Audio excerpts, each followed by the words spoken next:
Assalamualaikum warahmatullahi wabarakatuh. Salam olahraga. Ketemu lagi bareng gua Abdul Haris dalam tendangan bebas Tungais. Ya ini edisi akhir tahun. Gue sengaja bikin video ini di malam tahun baru tanggal 31 Desember 2024 karena gue mau obrolin soal apa pencapaian tim nasional Indonesia di tahun 2024. Dan kita flashback ya dari bulan Januari, uh, untuk pertama kali dalam 16 tahun ya. Setelah kita menanti 16 tahun, akhirnya Indonesia kembali tampil di Piala Asia 2023. Ya, ini Piala Asia memang seharusnya digelar di 2023, tapi saat itu China mundur sebagai tuan rumah dan digantikan Qatar. Qatar itu harus diselenggarakannya kalau nggak akhir tahun, awal tahun, dan dipilih awal tahun, bulan Januari. Karena kita tahu di Qatar itu cuacanya sangat ekstrim kalau di pertengahan tahun. Sama seperti di Piala Dunia juga kemarin di akhir tahun ya, di bulan November, Desember. Dan di Piala Asia 2023 itu kita berada di grup yang cukup berat bersama Irak, kemudian juga Vietnam dan Jepang. Ini ada dua raksasa Asia di situ, Irak dan juga Jepang. Tapi faktanya tim kita bermain cukup bagus. Walaupun saat itu kita belum banyak dihuni oleh pemain-pemain naturalisasi atau pemain-pemain diaspora ya. Gue lebih suka bilang mereka pemain diaspora karena mereka punya darah Indonesia. Saat itu J.I.J.S belum gabung, kemudian Martin Paes belum gabung, dan juga siapa lagi? Ragnar Oratmangun belum gabung, Tom Hai belum gabung. Ada beberapa nama yang juga belum gabung, Kevin Dix apalagi ya, Max Hilgers juga belum gabung.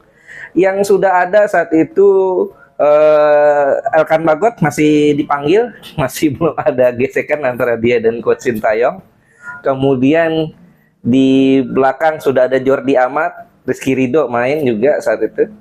Dan di tengah Justin Hubner didorong ke tengah berduet bersama Ivar Jenner, kanannya Asnawi ataupun Sandy Walsh, di kirinya ada Pratama Arhan atau Sain Patinama. Di depan sudah ada Rafael Strike, Mark Klok juga masih main di pertandingan itu, maksudnya di turnamen Piala Asia itu, Rafael Strike. Kemudian di sebelah kirinya di pertandingan pertama itu ada Marcelino Ferdinand, dan di kanan ada Yakob Sayuri. 3-4-3, atau kalau lagi defense ini bisa main 5-4-1 ya, Rafael Strike sebagai target man. Dan di pertandingan pertama kita kalah 1-3. Tapi walaupun kita kalah 1-3, ini kalau menurut gue ya, penampilan Indonesia cukup bagus. Kita bisa memberi perlawanan dengan cukup baik menghadapi Irak yang kualitasnya tentu di atas kita ya, rankingnya juga jauh. Kita kalah 1-3, satu gol yang dicetak oleh Indonesia dicetak oleh Marcelino Ferdinand melalui proses yang cukup bagus dari sebuah open play dari tengah. Ya ini kalau gue lihat dari sini level kita udah mulai meningkat gaya mainnya. Kemudian lanjutkan dengan kualitas individu dari Yakob Sayuri yang melewati satu pemain Irak sebelum dia melakukan passing yang sangat baik kepada Marcelino Ferdinand, diselesaikan dengan sangat baik juga. Dan di pertandingan kedua kita menang 1-0 menghadapi Vietnam. Satu-satunya gol diciptakan oleh Asnawi Mangkualam dari titik penalti. Dan itu Rafael Strike dilanggar di dalam kotak penalti dan akhirnya kita menang 1-0. Di laga ketiga kita kalah 1-3 menghadapi Jepang. Akhirnya di saat itu kita bisa bilang penampilan Indonesia memang kalah kelas dengan Jepang, tapi kita bisa ngelawannya. Dan satu gol Sandy Walsh diciptakan pada injury time ya, 90+1. Ini menjadi satu-satu golnya yang sangat penting, karena dengan satu gol itu Indonesia untuk pertama kalinya Indonesia lolos ke fase knockout Piala Asia, ke fase 16 besar. Meskipun di 16 besar kita akhirnya kalah, dibantai 0-4 dari Australia. Walaupun dari segi permainan kita cukup menguasai permainan, tapi yang membedakan satu, finishing touch. Ini yang beda memang. Kualitasnya beda saat itu. Kemudian di bulan Maret ini ada beberapa pemain baru ya, pemain-pemain diaspora yang merampungkan proses naturalisasinya. Ada Nathan Choaon, ada Tom Hai, dan juga ada Ragnar Oratmangun. Ya, tiga pemain penting ya buat Indonesia tentunya. Dan di bulan Maret itu juga dengan masuknya pemain-pemain baru kita melakukan pertandingan yang sangat luar biasa. 2 kali kita menang menghadapi Vietnam di kualifikasi Piala Dunia 2026 putaran kedua saat itu, masih putaran kedua. Di Jakarta kita menang 1-0 lewat gol sontekan atau cocoran Egy Maulana Fikri saat itu, dan juga saat ke Hanoi kita juga menang lagi 3-0. Salah satu golnya itu dicetak oleh Ragnar Oratmangun dan juga Jay Ijes. Padahal kita tahu Ragnar saat itu melakoni debutnya, Jay Ijes itu laga keduanya. Dia debutnya di lawan Vietnam di Jakarta saat menang 1-0. Kemudian di bulan April Indonesia tampil luar biasa. Ini U23 tampil luar biasa di Piala Asia U23 2024. Ini padahal ini tim debutan, non unggulan, bisa dibilang underdog ya, kuda hitam lah. Siapa yang mikir Indonesia bisa tampil bagus di Piala Asia saat itu, Piala Asia U23. Kita satu grup dengan Qatar, satu grup dengan Australia, dan satu grup dengan Yordania. Kalau lihat lawan-lawannya ya, berkaca dari tim senior mereka, Australia yang tampil bagus di Piala Asia, kemudian juga Yordania yang bisa sampai final di Piala Asia senior kemarin, lawan Qatar, dan Indonesia patut was-was betulnya, tapi kenyataannya kita bisa finish runner up di bawah Qatar saat itu. Ya, dan juga di 16 besar, Indonesia tampil luar biasa juga. Kita bisa menang lawan Korea Selatan, sekaligus memupuskan asa Korea Selatan untuk ke Olimpiade untuk pertama kali dalam 10 tahun terakhir. Ini luar biasa ya, setelah mereka rutin selalu lolos ke Olimpiade, kali ini kita gagalkan. Dan ini memang menarik ya, ini pertandingan yang sangat epik saat itu. Kita bisa unggul 2 kali menghadapi Korea sebelum akhirnya disamakan 2-2, dan salah satu golnya itu gol cantik dari Rafael Strike. Dua-duanya Rafael Strike ya, dua-duanya gol cantik. Satu melalui sebuah shoot dari luar kotak penalti yang melengkung, kemudian satu lagi dari sebuah umpan panjang dari belakang. Kalau nggak salah Ivar Jenner ya, gue agak lupa tuh saat itu yang kasih umpan. 2-2 dan adu penalti ditentukan oleh Pratama Arhan. Ini pertandingannya dini hari sebetulnya, tapi animo penontonnya di tanah air begitu luar biasa. Gue inget betul, kalau nggak salah itu selesainya sekitar jam-jam 2:30 ya, dan memang begitu epic, begitu heroik. Tapi sayangnya memang di semifinal kita kalah lawan Uzbekistan, plus tambahan 1 kartu merah kepada Rizky Ridho saat itu. Kita kalah lawan Uzbekistan, dan sayangnya lagi di perebutan tempat ketiga kita kalah juga dari Irak, sehingga Indonesia tidak bisa lolos langsung ke Olimpiade, harus melalui jalur playoff. Dan sayangnya lagi saat melalui jalur playoff di bulan Mei ya, kita kalah juga.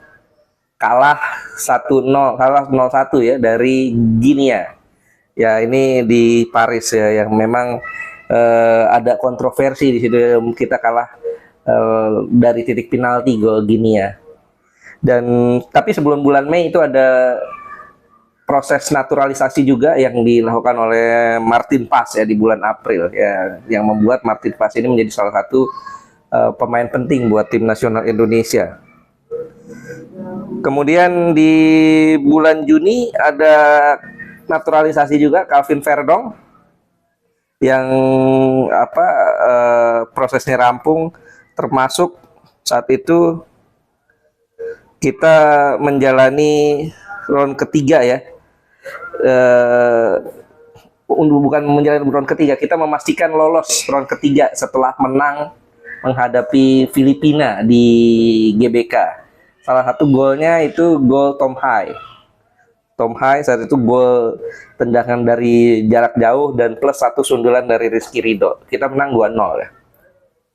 Dari kemenangan itu kita lolos ke putaran ketiga kualifikasi Piala Dunia untuk pertama kali sepanjang sejarah.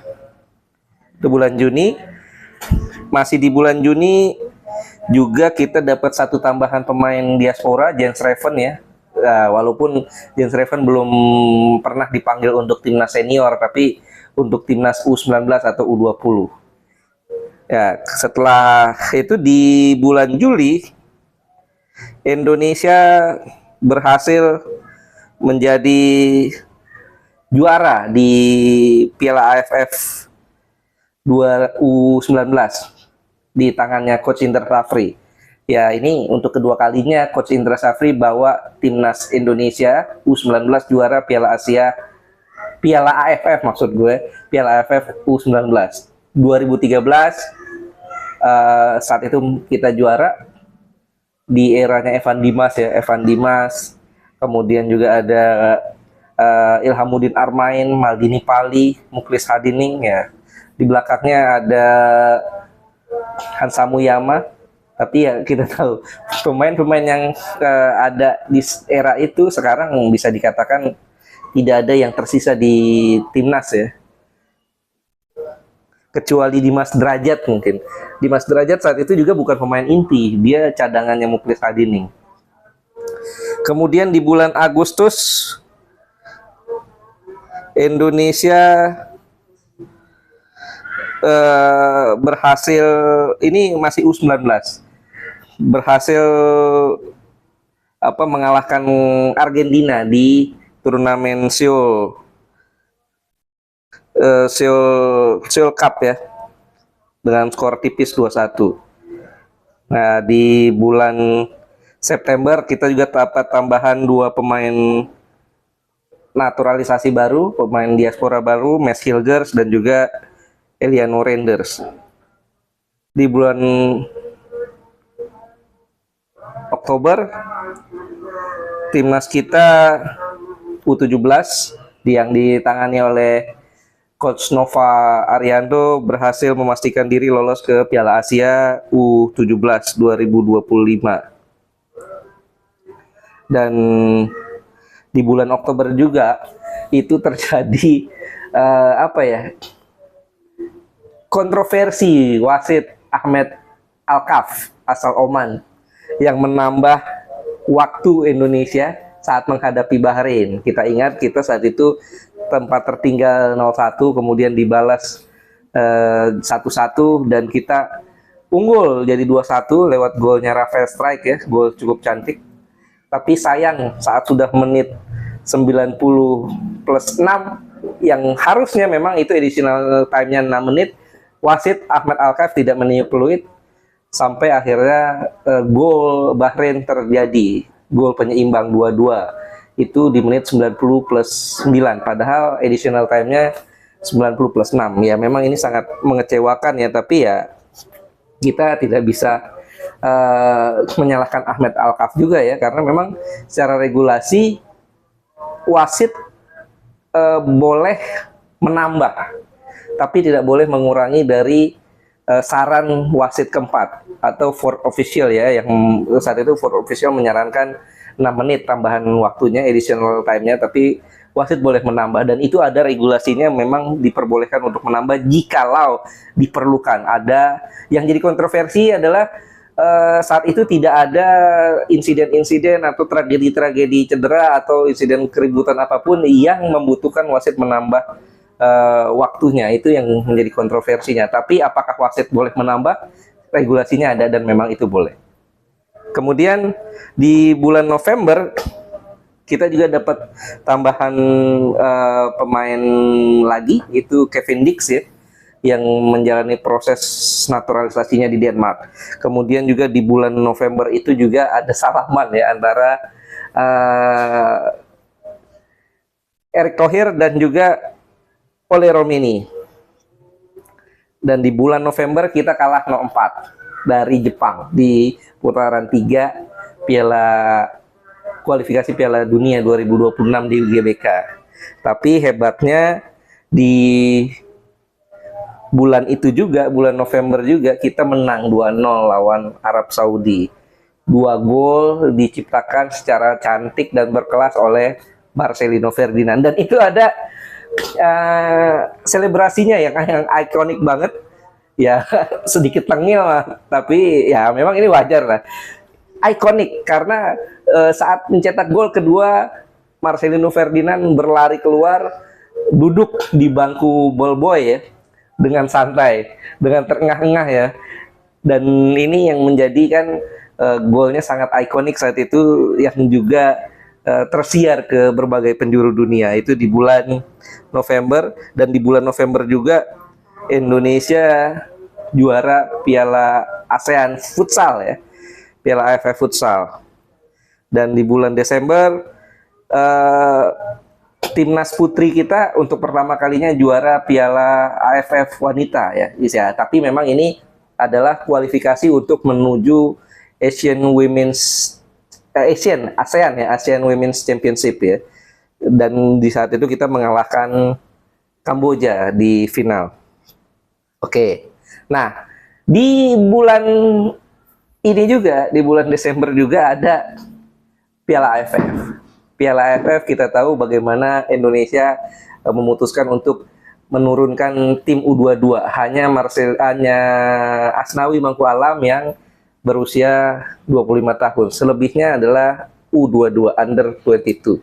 Ada Marcelino di sana, ada Rafael Strijk juga, tapi sayangnya Coach Sintayong tidak bisa memanggil Ivar Diener dan juga Justin Hapner karena tidak dapat izin dari klub. Dan sayangnya penampilan Indonesia hasilnya kurang maksimal karena yang dilawan adalah tim-tim senior ya. Kita di laga pertama menang 1-0 lawan Myanmar, kemudian di laga kedua kita imbang 3-3 lawan Laos, dan di laga ketiga kita kalah 0-1 dari Vietnam, dan di laga keempat sayangnya saat main di kandang di Stadion Manahan Solo, Indonesia kalah 0-1 dari Filipina yang membuat akhirnya kita gagal ke semifinal. Ya ini memang menghebohkan ya, bukan menghebohkan sih kalau menurut gue, bikin kontroversi karena kekalahan dari Filipina membuat kita tidak bisa lolos ke semifinal, padahal targetnya adalah minimal lolos semifinal. Tapi menurut gue ini adalah hal yang sudah bisa ditebak ya, hal yang sudah gue prediksi pada awalnya bahwa Indonesia tidak akan mudah lolos ke semifinal karena pemain-pemain kita yang dibawa ini adalah mayoritas U22 yang dilawan senior. Memang gue bukan merendahkan pemain-pemain U22 kita. Secara kualitas kita punya pemain-pemain yang bagus di U22. Ada Donitri Pamungkas, ada Kadek Arel, Muhammad Ferrari, dan Marcelino Ferdinand juga ada di sana. Asnawi ada, Pratama Arhan ada, Rafael Strijk juga ikut main ya. Tapi mayoritas kan ini pemain-pemain yang minim jam terbang. Paling kalau yang jam terbangnya banyak ya Rafael Strijk, Marcelino Ferdinand, Pratama Arhan, Asnawi, Muhammad Ferrari. Selebihnya kan kita bisa lihat bahwa mereka-mereka ini minim jam terbang. Dan juga mayoritas kebanyakan minim menit bermain di klubnya masing-masing. Ini yang jadi kendala. Sehingga sulit buat Coach Sintayong meramu tim ini dengan maksimal. Apalagi persiapannya juga sangat pendek. Jadi kalau menurut gue ada wacana atau ada tagar stay out ini nggak tepat. Ya gue sempet di video sebelumnya gue sempet bikin judul stay out atau stay. Itu gue coba menggambarkan bahwa ada dua wacana itu. Bahwa ada wacana bahwa ada yang menginginkan stay out karena kegagalan di Piala AFF atau di Asian Cup itu, Asian Cup. Kalau menurut gue nggak tepat ya. Karena kita sudah tahu sama-sama bahwa yang diturunkan adalah U22. Sementara yang dilawan adalah pemain-pemain senior. Memang levelnya adalah level ASEAN, dan juga di sini kan tergantung targetnya, dan targetnya memang bukan menjadi juara. Meskipun ini juga kalau gue sih cukup mengkritisi ya, walaupun kita tidak bisa memanggil pemain-pemain grade A kita, pemain-pemain bukan grade A, maksudnya pemain-pemain terbaik kita seperti Kevin Dix ataupun Max Hilgers ataupun Tom High, dan karena Piala AFF bukan jadwal kalender FIFA, masuk kalender FIFA juga enggak.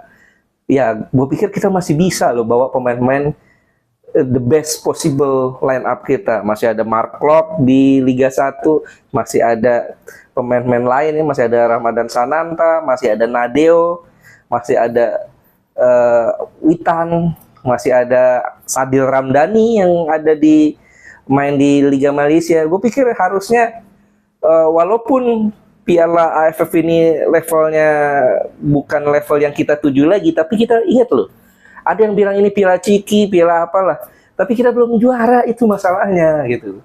Dan menurut gue ini bukan sepenuhnya salah Coach Sintayong, karena keputusan membawa tim U22 ini adalah keputusan bersama kan dengan PSSI, artinya resiko ini harus ditanggung bersama. Dan gue nggak sepakat kalau kegagalan ini membuat Coach Sin harus dicoret atau didepak dari timnas. Enggak, karena tadi kita lihat flashback di tahun ini, di tahun 2024, dari bulan Januari kita lolos 16 besar Piala Asia, sejarah. Kemudian kita bisa lolos ke semifinal Piala Asia U23 2024, sejarah juga, walaupun kita gagal ke Olimpiade. Kemudian juga ranking kita meningkat terus. Waktu Coach Sin datang, kita di ranking 175.